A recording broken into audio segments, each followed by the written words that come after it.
Would you say St George's Park is a good place to work as a groundsman? Yeah, it's very good. It should be the pinnacle of groundsmanship. So when the England men's senior team train here, do they ask for anything extra? The world.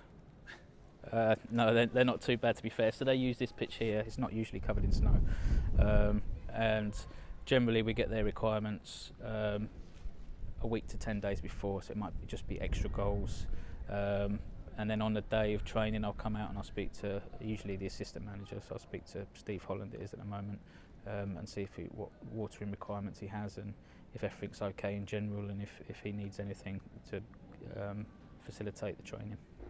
Yeah, so I started at Cambridge University, where it was a variety of sports: football, rugby, cricket, tennis, lacrosse, and then got a junior role at Tottenham Hotspur about 11 years ago now.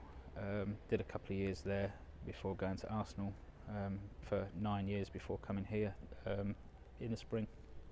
So at the moment we've got 8 ground staff, 3 estates workers, and we look after obviously the whole estate, but in terms of pitches we've got 10 grass pitches, 2 full-size artificials, a blind pitch and an education pitch as well. To be fair, in our industry it's quite practical. So I mean I've got an MVQ in turf management at level 3, but generally when you come into it, you come in without qualifications, and then you can get sent on courses, so generally NVQs or national certificates, but you can go right the way up to a degree if that's what floats your boat. The maintenance is a lot more intensive in the summer because grass is growing, so its requirements are a lot higher, but in the winter it's a much different challenge because the grass doesn't grow and the grass doesn't recover so well, so we're trying to protect them, and it's probably quite intensive in terms of man hours repairing the pitches. So I'd say man hours for summer and winter, they're exactly the same, but the practices are a lot different.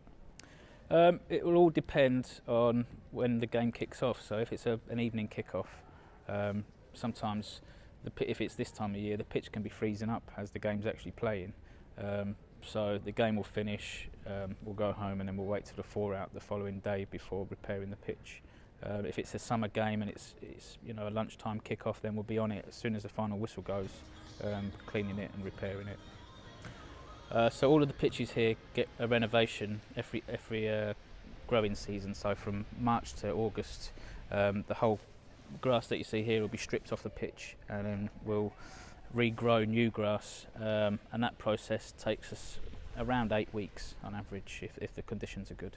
Who is the best player you've prepared the pitches for? Lewis Cook, future England captain.